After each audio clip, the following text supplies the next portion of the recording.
essence of what the Bonzo Dog Band was to me was the idea that every member of the band had an equal opportunity out front to project himself.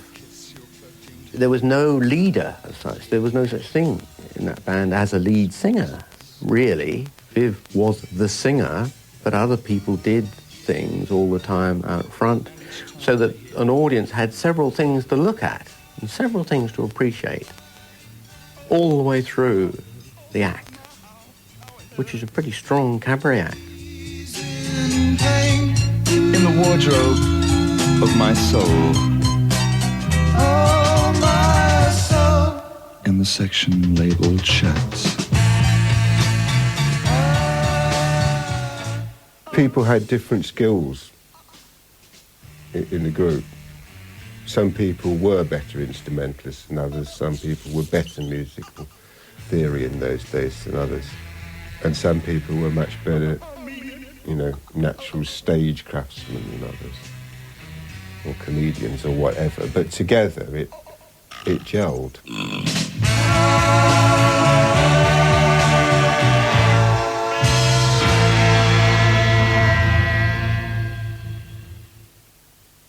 I found it a release that we could just play as badly as we liked. The worse we played and the louder we played, the more they applauded. Gradually, it became apparent that the band was beginning to take itself a bit seriously, and we had to project the right image. And perhaps I was always at odds with Viv and Larry, in terms of the way I looked. I was described as the ugliest drummer in the world. And, I was going bald then, and that was, of course, all terribly uncool. I think they began to find the spoon playing uncool as well, although an audience never did. It was still one of the most popular things that we did, because it was so stupid. I mean, I love the idea of doing things that are really stupid. I'm really stupid about picking up a guitar and banging chords at them.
I was always hankering for the band to go more electric, to go into more of the rock and roll stuff, because, Viv and I were going out every afternoon watching these crazy movies, these American movies, and listening to Elvis and Buddy Holly and people, and the Beach Boys, but we were still playing these 20s and 30s novelty songs, which were wonderful and fun, but I wanted to move on. And I can remember one of the millions of rows that we used to have at rehearsals.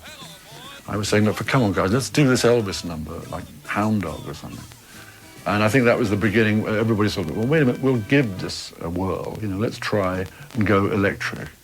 And so we did. We sort of said goodbye to the rhythm section, and got amps and guitars and started plodding on with rock and roll, which was much more fun. Oh, no!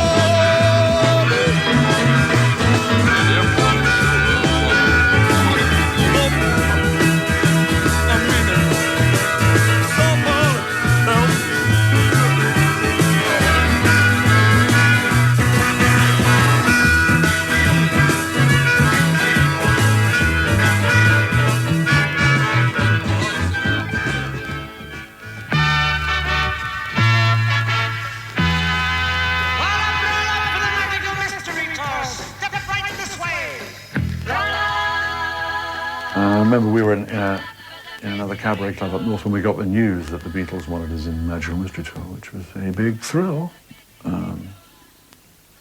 And I believe our manager at that time, Jerry Brom, was wondering whether we should cancel a couple of days, cabaret commitment, and make the film. Can you believe it? But we persuaded him to.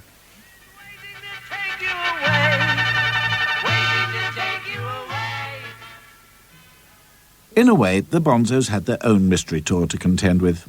It was fab to meet and work with the Beatles, and the party afterwards epitomised the late 60s perfectly. If you could remember it, it was all a blur in those days. Travelling, gigging, TV abroad, gigging abroad, drinking, arguing, writing, and of course, recording was always a nightmare.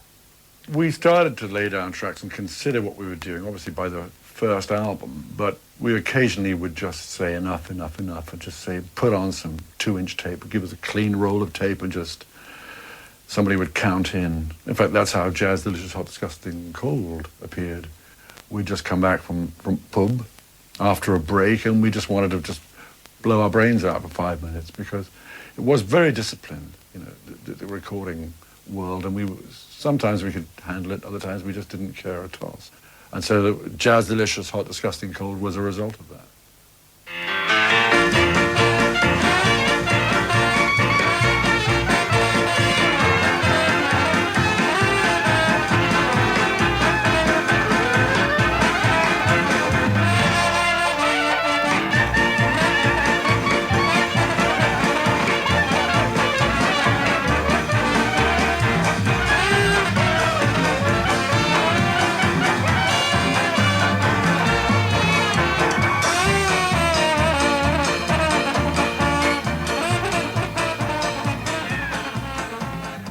The recording side of the Bonzos never terribly worked because you had time to think about it, really.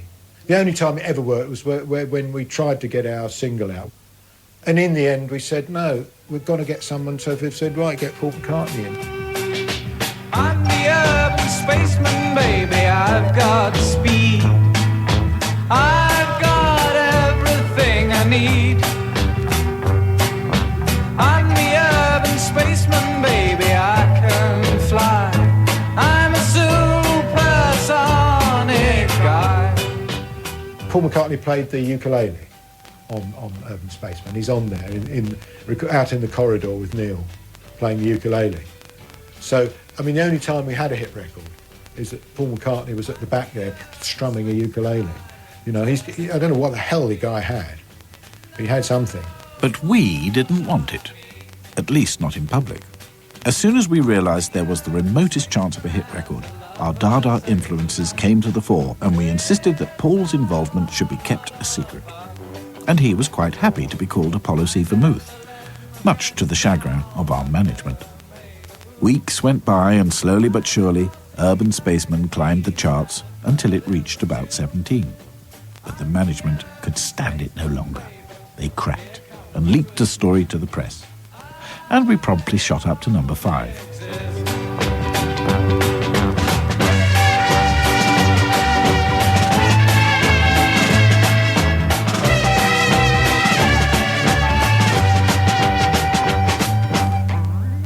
It's quite easy to get a hit record, isn't it? The right people behind it, the right backing. I didn't know at that time that Neil had the tune either. I mean, I was squeezed out of the recording that resulted in the hit record, and I didn't know I was being squeezed out. I felt it was all rather underhand, and I don't think I deserved it. I was the person who held the band together at one stage. A lot of the early publicity was all based around this silly spoon playing. I felt some of the band members could have shown a bit more loyalty towards me. Anyway, I wasn't involved with the making of that hit record, but that hit record having been made, we started getting ballrooms. In fact, just before then, we started getting ballrooms, and the wrong gigs. People who go to ballrooms want to dance, and you're looking.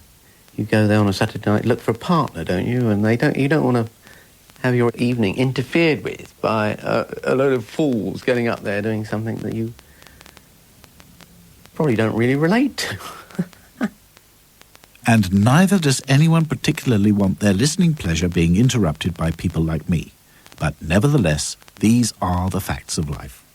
It is network policy that I am obliged to announce at least twice during the course of this presentation that I am, in fact, Neil Innes, and this programme is called Return to Jolity Farm. And it's all about the Bonzo Dog Doodah Band, and that you, dear listener, are tuned to BBC Radio 2. Da, da, da, da, da, da, da. Now, where were we? So the boys got together and formed a band. Fate played the straight man, and since then they'd never looked back. You lads, welcome to Club B. I seen you on the telly with your long hair and pimples. We arrived at the gig looking rough, not happy we'd all had enough of 8 hours on the road. Thanks, Larry said he. It's the booze of a meter, boy. Yep, yes, indeed. And the hotel reception. We all began to feel the pressure of life on the road. Even though we no longer travelled with the gear and we had a big fancy American car, the workload seemed endless. We never stopped. We should have taken a holiday.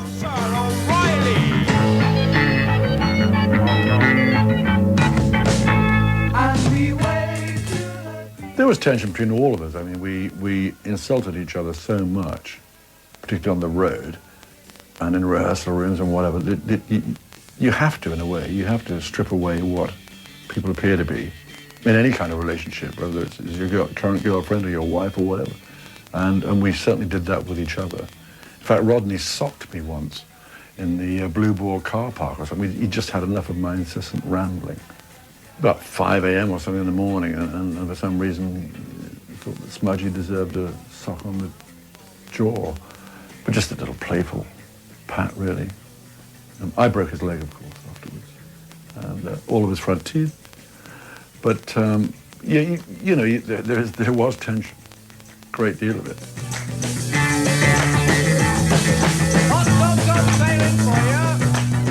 The Bonzos showed sort of schizophrenic signs quite early on, once they'd made this change from the 20s style musical kind of approach into rock music. And of course the rock approach suited Neil Innes very well because he was much more of a school musician as a pianist, composer, arranger and writer.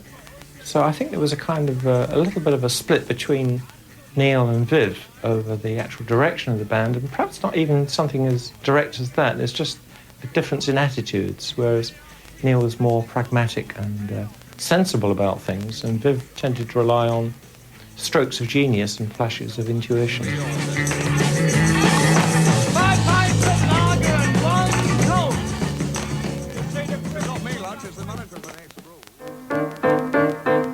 The actual Rawlinson thing, that was one of the things that came from travelling. We were sitting in the, I think I'm right, I think we were in the van with the radio on. And you know those awful plays. One of the lines was something like, and the Rawlinsons are coming. And again, the band mind, that collective band mind, when that everybody burst into laughter. And Viv got hold of it, and then it appeared as the Rawlinsons on trombone, didn't it? In intro and outro. But I mean, he was Sir Henry some of the time, and his father was Sir Henry the rest of the time. And he was much more like his father than he realised. It is almost 3 years since Madge and Bobby Rawlinson pulled up roots and were arrested by the Parks Department. The mandrake screamed. Jeremy Sphincter has sailed for Australia after the poultry scare. We won't mention him again. Old Mr. Trelawney stays on at the farm, now a broken man and an incurable alcoholic.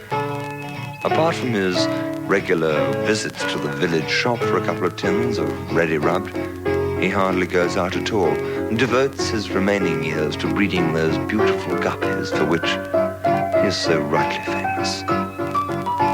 Sandra smells. Randy has turned in on himself. No mean feat for a 40-stone man. And after all, Viv had this wonderful speaking voice who sounded rather like John Snagg of the BBC reading the news during the war. I think he grew up listening to him. And later we discovered from Viv himself that his father was a big influence on him and wanted him to speak very well. But of course Viv could also talk like a Southend Cockney if he wanted to, at Eddie Boy. There's this strange split. But Viv and Larry together sounded like a meeting of maybe the curators of the Victoria and Albert Museum discussing art. They could adopt this wonderful repartee and very posh speaking voices which impressed people or intimidated people as well, I thought. Viv would have enjoyed intimidating Chris Welch. After all, he was only a music journalist.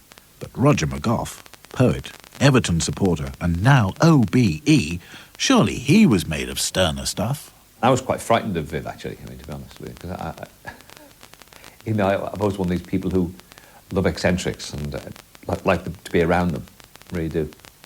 But he's always less so dangerous, Viv, as well. But his drinking is legendary, and the way he misbehaved. He used to do shows with him, with Viv. In Edinburgh, I remember, with doing a late night show at the Scaffold. And even though John Goldman was a brilliant and funny man and could go off in wild tangents and quite new, he was always controlled. He's one of these people, he actually came back to what we were doing in the script. Whenever he'd go off in his wild, run into the audience, do all crazy things. But always come back to what we're doing. But with Viv, it wasn't this way. I mean, Viv would just go off and, in fact, in its sort of egotistical way, ruin it for everybody else.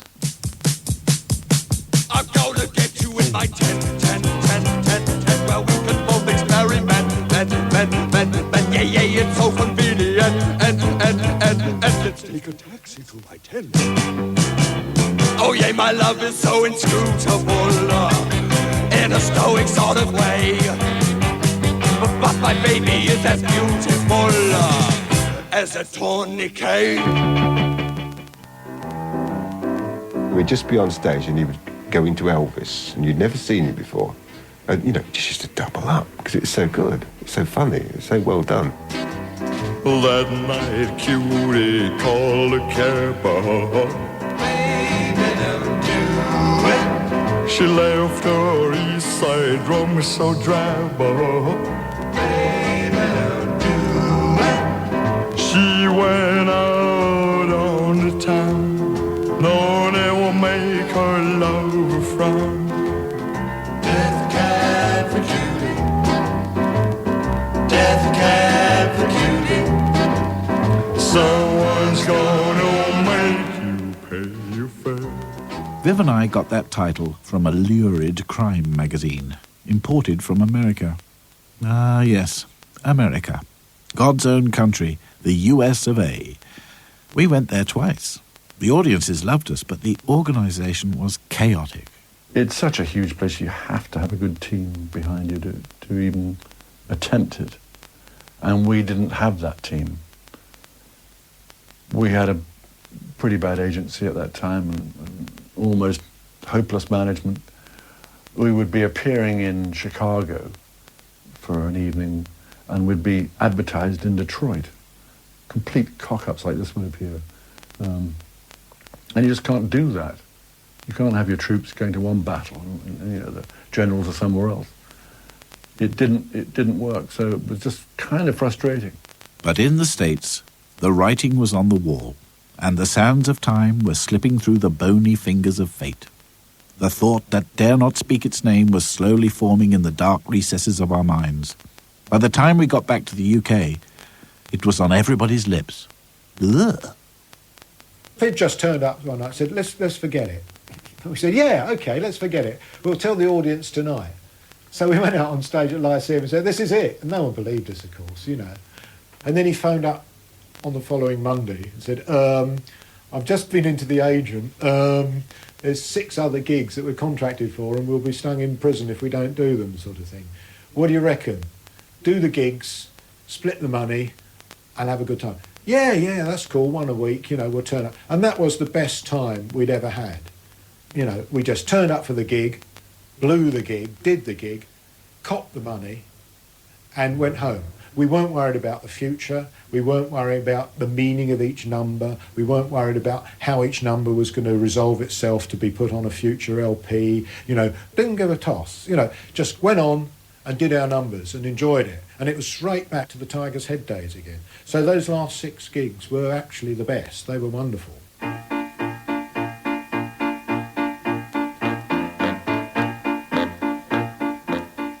You've been listening to Return to Jolity Farm, the completely expurgated story of the Bonzo Dog Doodah Band, as told by Roger Ruskin Spear, Legs Larry Smith, Rodney Slater, Sam Spoons, Vernon Dudley Bohey Noel, Roger Wilkes, Chris Welch, Humphrey Barclay, Roger McGough and Denise Coffey, with special thanks to Dave Clagg and Danny Barber. My name is Neil Innes. Technical presentation was by Paul Fitzgerald and the producer was Nick Patrick. Return to Jolity Farm was a Boom Radio production for Radio 2. There's a farm called Misery, but of that we'll have none, because we know of one that's always lots of fun. And this one's name is Jolity. Believe me, folks, it's great, for everything sings out to us as we go through the gate. All the little pigs, they grunt and howl, the cats meow, the dogs bow wow. Everybody makes a row down on Jolity Farm.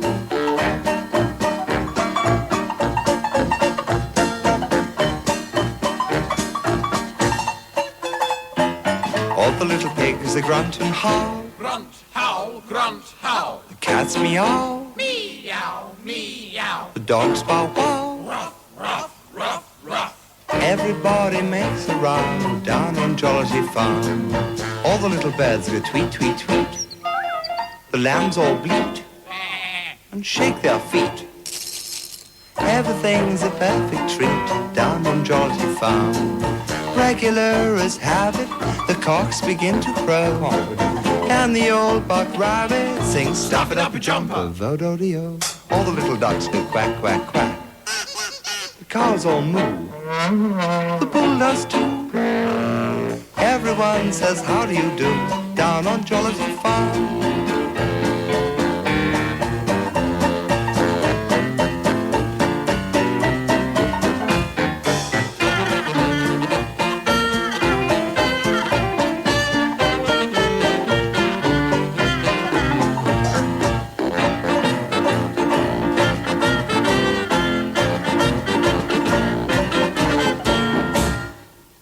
Who were those guys? I remember things completely differently. Oh well, let's hear what's happening in the great big world outside.